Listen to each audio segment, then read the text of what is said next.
So thank you for all your comments and all your birthday messages. I really do appreciate it. So most of you preferred it when I come on like this rather than do a podcast, which is actually a lot easier for me. I mean, putting a podcast together does take a little bit more time. The only thing I wasn't happy with actually was like the audio. I found the audio a little bit, up and down. Maybe that's to do with the Wi-Fi connection. And as you can hear, I've got a busy road out there. So I do try and edit all that out when I'm doing my podcast, but obviously when I'm doing it like this, I can't do that.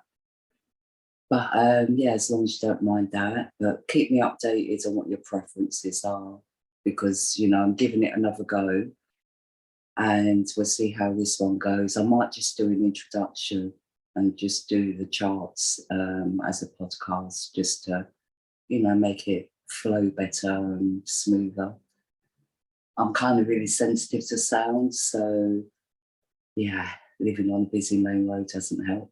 But anyway, so the solar eclipse in Ophiuchus, I mean, when the eclipse was actually happening, I don't know about you, but I kind of went into this state of like, I wouldn't say metamorphosis as such, but I just went really calm and I felt really detached actually. So I don't know how it was for you. But then a few days after the eclipse, I started to feel all this triggering energy. And yeah, even I felt triggered, and it's been kind of a rough week. And, I didn't think I was actually going to get here today. I'm recording this on the 17th in time for the full moon on the 19th. But we've also got the solar eclipse coming up, which will be on the 21st. And what else? We've got Christmas Day, of course. I want to talk a little bit about that. And yeah, and then we've got Venus going retrograde on the same day as the full moon, actually. So she's already in shadow. I mean, as I'm speaking, she's in shadow. So, because she's been having this conjunction with Pluto, it's a lot of like a very competitive energy, I feel. Financially,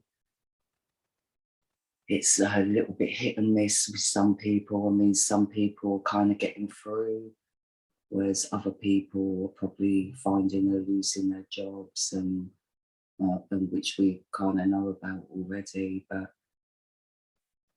there's this festiveness, though, this community spirit I'm feeling seeping in. And even though it's kind of dire times at the moment for some, Christmas is all about sharing, not so much about giving. It's a time of abundance, but in how we feel and how we relate to each other. And, when we get into the Christmas chart, we'll talk about that a little bit more. So I would just say, watch out for triggers and or people that are feeling triggered at the moment. I think the best thing to do is just, deep breathe, count to 10 or 20 if you must. But yeah, so that's what I wanted to say. I can't think of anything else I wanted to say right now. I wanted to talk a little bit actually about Ophiuchus again, because I showed you her symbol, the caduceus, or one of her symbols or his symbols. I'm so used to calling Ophiuchus at her because there is a triple feminine energy in that star sign, although it's a masculine that actually is the owner of that star sign. So it's really hard to say he or she because it's the masculine and feminine. But, Ophiuchus is the healer. Ophiuchus is the doctor of the Zodiac, but it's all about the organic, the natural. And so there's this mirroring going on at the moment where people are learning a lot at the moment. There's people out there that are learning a lot about natural herbs and natural ways of living. You know, there's all this aqua, growing vegetables in aqua, and I'm actually going to get more into kind of permaculture and stuff like that. I want to learn about that. I've been wanting to learn it for years actually, but I've just never got round to it. And I think it's important from here onwards that we do. You know, I was hoping it wouldn't come to this, but you know, I think we need to start getting into that community frame of mind, because, you know, especially if we're living in a city, I mean, looking after ourselves is one thing, but we can't look after ourselves if other people out there can come in and just take that away from you anyway, you know. So, you know, maybe I'm kind of making it sound worse than what it is, but I just feel we need to be prepared, because all the signs are there. And so far, you know, the signs that I've been seeing have been coming to light. And, you know, there is a need for us to get into a spiritual community energy. And I really do feel 2022 is going to be about that. It's going to be a necessity. So I'm going to share my screen now, and we're going to talk about the charts a little bit. And as you can see, I've turned my camera around as well. So hopefully it will make the screen a little bit bigger. So I apologise for that. I was in a meeting earlier on in the day and the person was on a laptop, and I have to turn my mobile phone like in its upright position. Otherwise I'm kind of sideways. But obviously when I'm recording a video, I can have it in landscape, which is much better. So let me share my screen with you all. Just turn my camera off.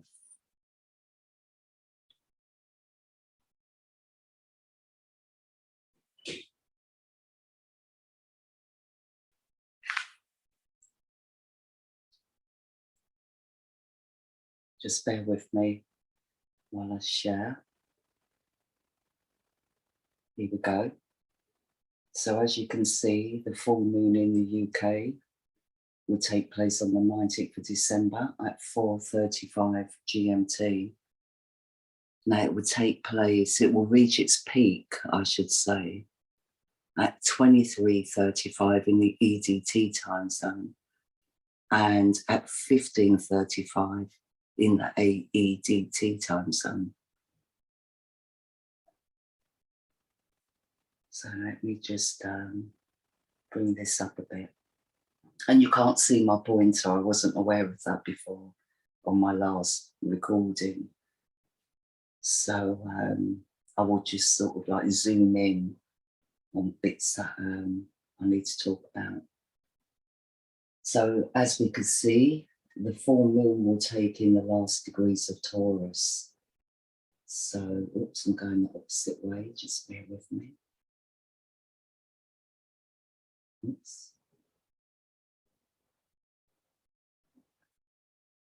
Put this thing down here, I need to just move it out of my way. Okay. So as you can see, the little moon symbol there, it's in blue. It's at 34 degrees in Taurus. And the sun will actually be 1 degree in Sagittarius. So the sun actually moves into Sagittarius tomorrow. Today's the 17th, tomorrow is the 18th. So the sun will move into Sagittarius on the 18th, just the day before the full moon. So we are actually ending 2021 on a full moon. I think in 2022, we actually end it at new moon. So I think it's kind of alternate every year. You know, we either end on a full moon or a new moon.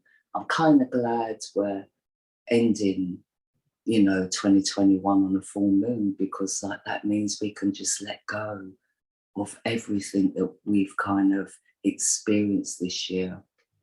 Because, you know, we thought 2020 was heavy, but boy, 2021 has been really intense. And so we can see that the Black Moon Lilith is also at 24 degrees in Taurus. Now, she's not close enough to the moon to actually make an impact, but she is in opposition to the goddess Vesta, who's at 9 degrees in Ophiuchus. So this is all about our spiritual energy and our, you know, our natural gifts, our natural passions. And with Black Moon Lilith in Taurus, it's kind of like the shadow of insecurity, the shadow of like scarcity, or feeling like we don't have enough, you know? So maybe it's all about time. And, you know, with Vesta at 9 degrees, maybe we've had to like, you know, move away from what truly inspires us because of circumstances that are going on right now, you know, because there's been kind of a lot of shifting for many globally. And, you know, we have to keep on the ball with Taurus as well. Taurus is all about keeping on the ball, you know, keeping things going, keeping ourselves in a place of feeling secure in our environment, our immediate environments, you know, like our community environments. You know, Taurus also represents like the inner child. So, you know, this opposition, I feel like there's a lot of shifting going on in our spiritual energy. And maybe some of us are going through upgrades with our gifts, with our talents, but you know, there's things that we've got to face up to first, or things that we need to put into place first. So, you know, there's a lot of restriction in this chart. I mean, we've got a grand cross. I mean, here in the UK, it's a grand cross because is it the midheaven that's involved? Yeah, it's the midheaven in Leo in the UK. So in the UK, I think we're gonna come under a little bit of pressure, and you know, but it's kind of destined. It's about freedom because Jupiter is in opposition to the midheaven at 0 degrees in Aquarius. So Jupiter has just moved out of Capricorn and is now moving into Aquarius. And I prefer this for Jupiter because Jupiter is really a sign that likes his freedom. He likes his freedom to explore, to, you know, have an adventure. And Aquarius is very freedom loving too. So this is very compatible, but this is fire now. And, you know, while Jupiter was transiting through Capricorn, you know, that really stunted Jupiter's growth. So Jupiter is really all about, you know, our morals, our principles, you know, how we expand our minds, open up our minds to things. So as he's moving into Aquarius, I feel, you know, a lot of people are coming into a higher consciousness. And I feel the solar eclipse in Ophiuchus, you know, this higher consciousness has been reached. Questions are being asked, you know, we're asking ourselves questions. We're kind of seeing things a little bit differently. But because Ophiuchus's energy is ether, things, you know, may seem a little bit foggy where we can't quite get a grip on what we're seeing or what we're kind of like coming to terms with. So eclipses do go on for a while. I don't feel it's going to be into the new year really that we start to really see things a little bit more clearer. And funny enough, you know, just like I pulled an affirmation card last time I did a video, this time I've actually pulled some cards, but we'll go into that when I come back on face to face with you. So this Venus-Pluto conjunction that's been going on in Sagittarius in the true lifetime sky, you know, this conjunction has been very challenging, especially for relationships, you know, or our desires. You know, it's like everything's out the window, you know, financially, emotionally, you know, our happiness. Our happiness is kind of like being obscured. But Venus conjunct Pluto is also about like power struggles within relationships. It can be a very competitive energy as well, you know. So there seems to be a lot going on there, and that's been going on for a little while.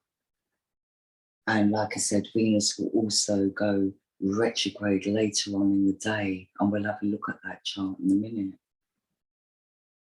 So another thing I wanted to talk about is Mars in conjunction with the South Node. So there's a lot of energy being put into, you know, trying to keep things the same. But, you know, we're coming into realizing with Mars at 3 degrees, I just feel it's more about our spiritual values. You know, it's about our past, our history. So I think Mars is kind of like running on the spot at the moment, trying to gather all this information or all this balancing within himself so he can face up to self-love. He can face up to, you know, fulfilling his destiny. And, you know, breaking past the bonds of like restriction or stubbornness, you know. So with Mars in opposition to the North Node conjunct the South Node, I just feel like at the moment he's not making moves. He's kind of coming to terms with a lot of stuff. Now this also, you know, symbolizes the masculine energy. So, you know, when it comes to soulmates, twin flames, or the twin flame, the inner twin flame union, there's a lot of reflection going on at the moment. But, you know, in Scorpio, there can be like a possessiveness there or an obsession with the masculine energy, or, you know, a secrets. Maybe there's secrets to come out. And that's what's holding him back at the moment from moving forward. And what else have we got here?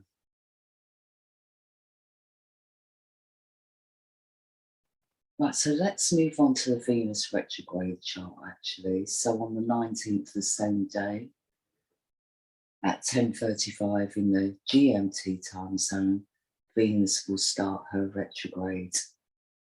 Now, Venus in retrograde, she's very reflecting on past relationships, you know. So to me, Venus represents past life relationships in retrograde, but conjunct Pluto, it could also be letting go or cutting cords with the past. It can be also financially about, you know, cutting cords with their past careers or work situations, or, you know, financial statuses. And you know, with her in trine to the North Node in Ceres, it's like she's seeing that there is something more that she can get into that can fire up. And I feel it's like more community based. So the feminine energy is very much looking ahead. She is willing to let go of the past. She is willing to move forward. So she's been in this process with Pluto for a little while now, like I said. So she's just doing a last minute reflection. You know, she will go direct, when is it? On the 29th of January. So I feel this reflection and, you know, coming to terms with what it is she wants, or, you know, this new direction she can take. I feel she just needs to think about that a little bit longer. I think Pluto is probably holding her back because there's unfinished business now. So, you know, until she's got past that Pluto conjunction, which she will in her retrograde, but she's going back beyond the Pluto conjunction, back to where she was before she first met up with him. So she's going back to the past to do a reflection, to see what it is she wants. You know, she wants to take a new direction, whether that's with someone of the past or with talents of the past, to take them forward to the future in something completely new, but something that is community-based. So that's great. Jupiter will still be at 0 degrees Aquarius. Now, the moon would have moved into Gemini at 0 degrees later on in the day.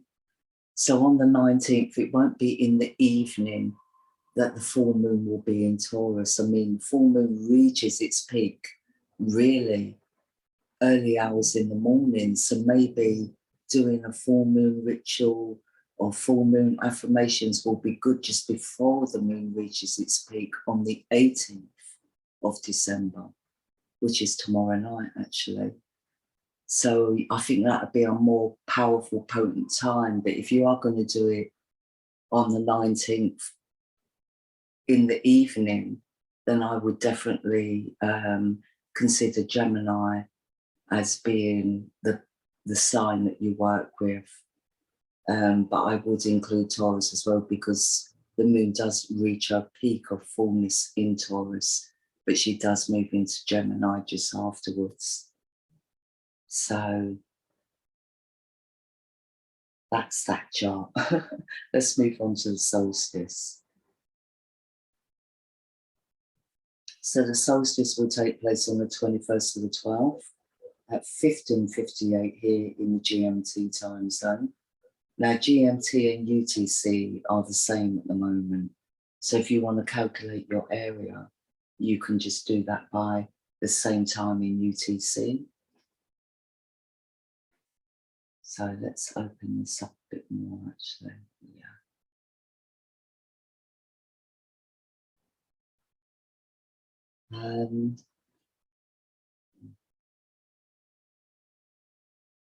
I kind of like it, that kind of big.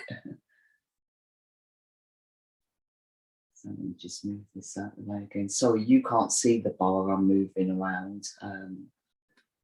But I'm having to move this bar. I've got to work out where I can stick that, literally. Right, so the solstice. So the sun will be at 3 degrees in Sagittarius, but in opposition to the black moon Lilith at 33 degrees. So this is a 3-3-3 energy. This is very, very spiritual. And again, with the black moon Lilith, she's here to master her fears around security, around scarcity. She's here to master that. And, you know, so I feel the solstice is going to be a really good day to kind of do meditations, to do rituals, you know, positive rituals, that is, and chanting, praying, singing, anything along those lines, because the solar eclipse in Ophiuchus to me was all about like high energy music, you know, chanting, playing theatre. I just feel, you know, music or singing and stuff like that is a really good release for all this triggering energy that's been occurring. Now the nodes are kind of making this T-square formation towards Jupiter, who will be at 1 degree in Aquarius. So the pressure's on really to, you know, get into a higher state of mind, you know, a higher consciousness, a oneness, coming into that oneness of being, you know, oneness of humanity. And, you know, so we're all kind of being pushed into that. So it's letting go of really like control, you know, because with the North nodes being Taurus, who's very controlling, or who can be very controlling, and with the South node in Scorpio that can be very controlling, you know, making this T-squares towards Jupiter in the sign of Aquarius just shows me that the Jupiter energy is trying to convince us to expand our minds, which will help us to see things a little bit more clearer. Now, I'm going to look for the goddess Pallas. Yeah, she's at 16 degrees in Aquarius, coming into conjunction with Neptune, who's indirect. Neptune went direct on the 1st of December. So Neptune will enter back into Pisces, which is his own sign.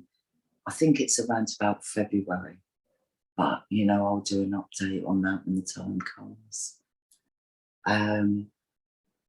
But with, you know, the goddess Pallas coming into conjunction with Neptune, again, Neptune is another energy that's hazy, is foggy, you know, unless we've developed that sight, developed that third eye, where we can actually get visions and be grounded in our visions. So, you know, Pallas is kind of in this haze as well. And Mars will be at 4 degrees in Scorpio. So he's coming into stability when it comes to, you know, analysing things around relationships or things around past grudges, you know, because Mars in Scorpio can also be, you know, where we hold grudges or resentments about our past. And we're letting go of that, coming away from the South Node. We're kind of coming away from that. So that's great. So the solstice is another beautiful day to definitely get some fresh air. And I feel like going to somewhere hilly or somewhere spacious like a park or a common, you know, or maybe late at night, you know, in your garden, and just maybe stare up at the stars. And, you know, I think when you stare at the stars, it just really does portray expansion, because I feel imaging is very important at the moment. I think, you know, if we're in a room and we're just looking around a room, it's not big enough. I feel we need to be in the open, and the openness will help us to expand our minds. And I feel if we're in the fresh air, definitely deep breathing techniques, because that does put more oxygen into the brain. And I feel that will help us to expand our minds. I'm sure many have been kind of suffering some headaches. Sorry about that backfire, if you heard that. So yeah, I just feel, yeah, definitely an expansion of the mind is going on at the moment for the rest of this year, to be honest. So let's talk about Christmas Day. So traditionally, in tropical, Christmas is, you know, people associate Christmas Day, just to prove to you. That's a Christmas chart wheel. Christmas Day is normally associated with Saturn, because in tropical astrology, Christmas Day actually falls in the sign of Capricorn. But in the true lifetime sky, excuse me, I should have brought some water actually. In the true lifetime sky, Christmas does actually take place in the sign of Sagittarius. So as we see, you know, the sun is at 7 degrees in Sagittarius. Now this is very spiritual. 7 is a very spiritual number. And the sign of Sagittarius is all about a spirituality our belief structures, you know, and stuff like that. And Jupiter is the ruler of Sagittarius. So I really do feel this is a beautiful day with Jupiter in the sign of Aquarius. You know, this is a really beautiful harmonic day, especially with that beautiful trine I'm seeing here, or grand trine in the UK. There is a trine between the moon, Uranus, and the sun, which is global. So the moon will be in Leo on this particular day, which is pretty good. I mean, Leo is all about self-pride. You know, he is easily hurt though. You know, his pride can be easily hurt. But this trine just kind of shows a nice flow of energy.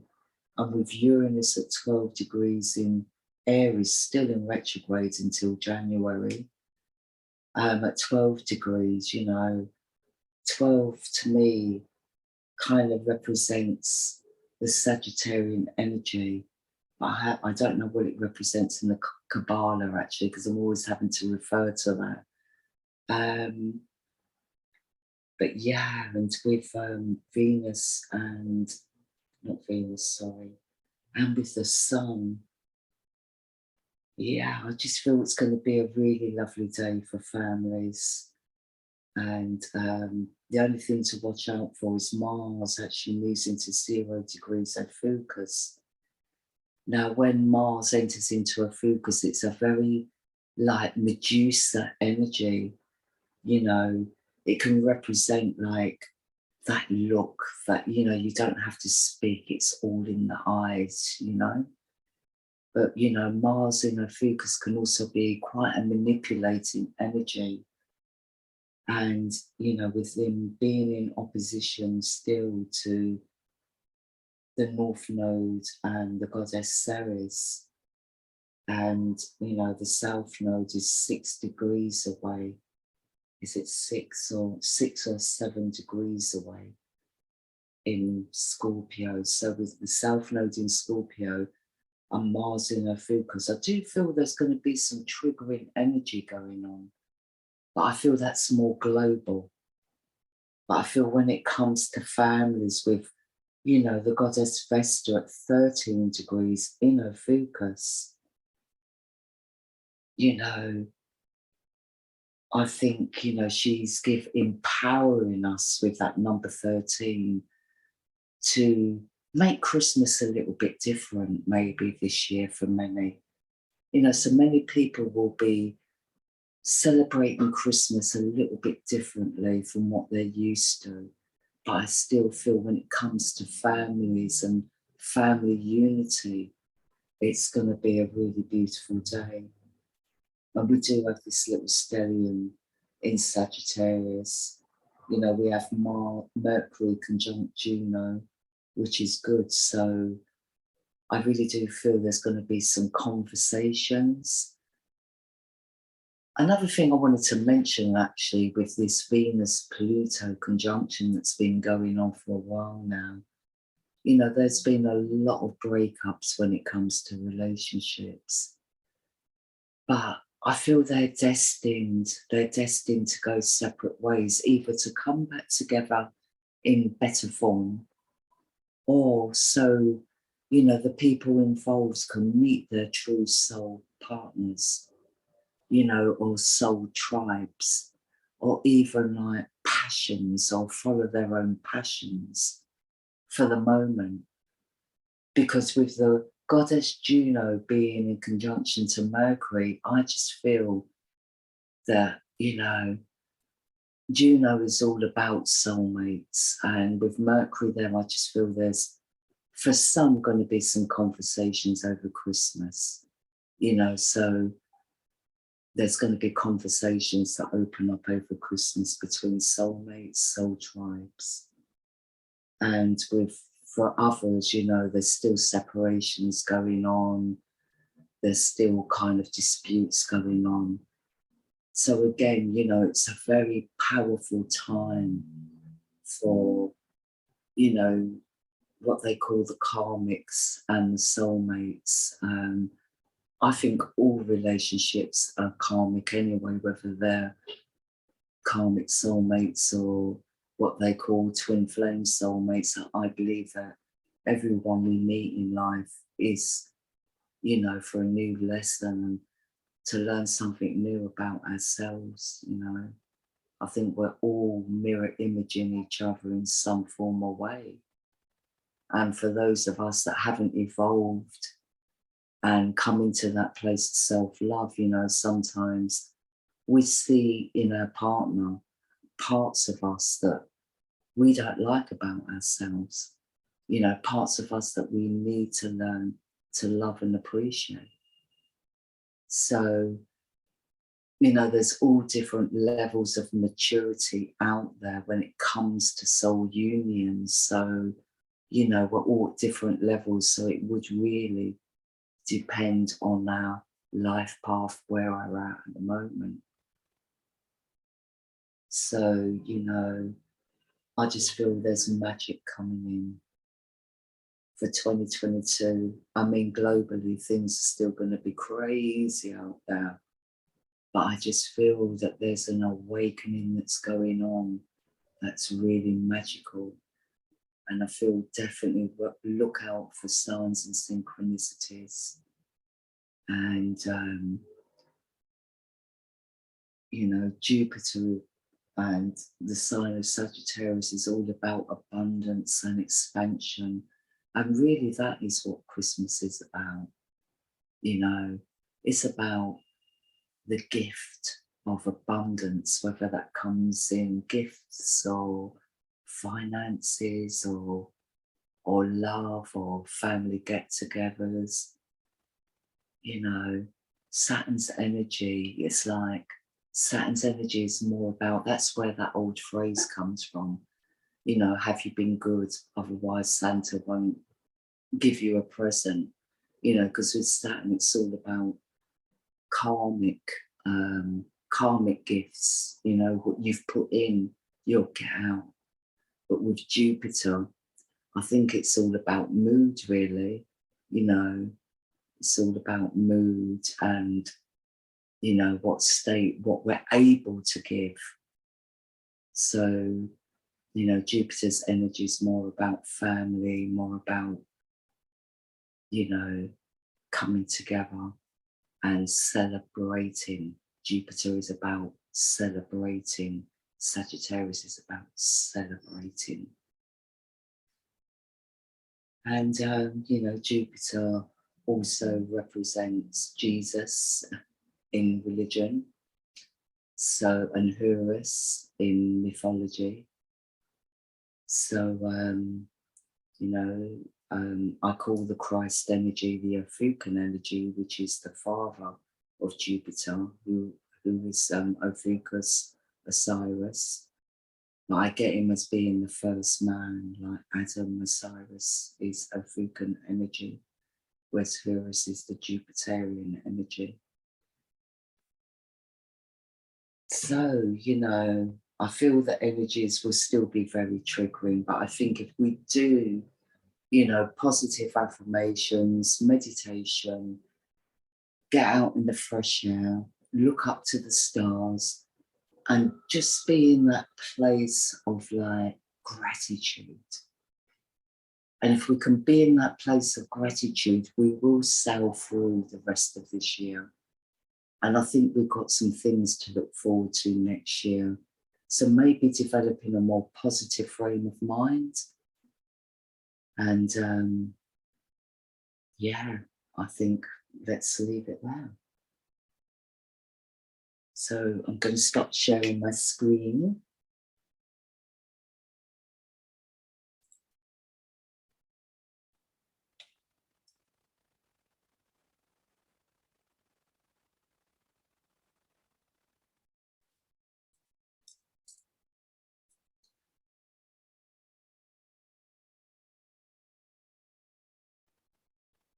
Am I back yet? No, sorry. Didn't hit the button properly. So I've got to get used to this. And I'm pretty good actually with computers and stuff, but I'm having to make do with bits and pieces. And I really need to get it together. I've just been so busy, you know, for the last few years researching and, you know, doing charts and getting my website up and running, which is fantastic. And yeah, so the cards I pulled actually, so the deck I use because I've got loads of tarot decks, and because I used to be a tarot reader, but I still do tarot readings. I still love that energy. I love watching all my tarot readers and psychic readers on YouTube. I love you all. I watch most of you, I think. You know, it's nice to stay in touch with that energy, and it's very inspiring. So, you know, this is the deck I used. It's called Angels, Gods and Goddesses, and it's by Tony Carmine Salerno. Yeah, Tony Carmine Salerno. For those of you that follow me on Facebook, you would have seen my little spreads where I've used these anyway. So I thought it would be nice to finish with a card, and my beautiful friend Rebecca kind of inspired me to do this. So what I got, you know, because it's the Ophiuchian energy and the eclipse fell in Ophiuchus, that's why I chose the angels, gods and goddesses, because, you know, the sign of Ophiuchus is all about angels, gods and goddesses. So what I pulled actually was the Angel of Vision. Now with this card, it's like the angels, you know, or however you want to refer to that energy. I refer to them as angels. And the angel of vision really is pouring down this higher knowledge, you know, but it's very cloudy, it's very dark, even though the sun's there. And I felt that's really relevant that the sun was there, you know, because of the solar eclipse, and all this haze around it shows that we're not quite seeing things clearly at the moment. And to me, this bird does represent higher consciousness. So it's coming in, this energy of higher consciousness is coming in. And, you know, when that haze clears, and it will be at different times for each and every one of us, you know. So, you know, when we have an awakening or when we have an upgrade, we don't necessarily understand what our visions are at the time. We may not understand, you know, the questions that we have going through our minds or have the solution to those questions. So, you know, we're being rest assured that the information is coming in. And yeah, actually the card I got with that was the first card. And then I got, what was it, the Angel Prayer, which says, you know, if you need help with understanding your visions, to reach out to the angels, you know. So they're both angel cards that came out as well, which I found quite fascinating. And, you know, I think meditation, prayer, you know, if we don't ask, we don't get. So definitely meditate, pray, ask for clarification on what you're feeling, or you know, what you're hearing. Some people are clairaudient, some people kind of telepathic, some people are clairsentient. I believe that all of us really have all those senses. It's just sometimes, I mean, with me personally, you know, it depends on the day, it depends on the energies. Sometimes I hear, sometimes, you know, my hearing is stronger than my seeing, or my feeling is stronger than my hearing or seeing. You know, it really does depend. I mean, sometimes all the senses kick in at once, and that's when it's a really powerful connection. So it's all about development. It's all about, you know, coming into understanding. But, you know, we need to reach out. And sometimes, you know, it can just be a friend as well, someone who kind of knows about this stuff and can help you translate what you're feeling, what you're thinking. Some people need to learn on their own. You know, I was one of those people.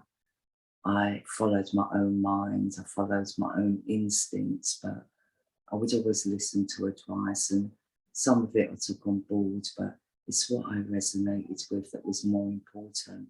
So it's what resonates with you that's more important.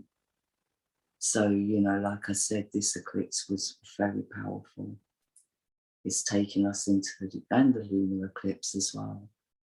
You know, both eclipses are taking us way into the new year. And, you know, we've really got to be in that place of stability within ourselves. It's the twin flame union within ourselves, that balancing of the masculine and the feminine, the spiritual and the material. So, it's been lovely talking to you. And yeah, you know, wishing you all kind of a Merry Christmas and a Happy New Year. And I should be back in the new year. I should probably be putting out some articles as like the energies shift. But my next video will likely be at the new moon. So take care, everybody. I love you lots. And I really do appreciate your support. You know, it's been a few years now. And, you know, a big welcome to all my newcomers. And yeah, as always, peace and much love. Take care.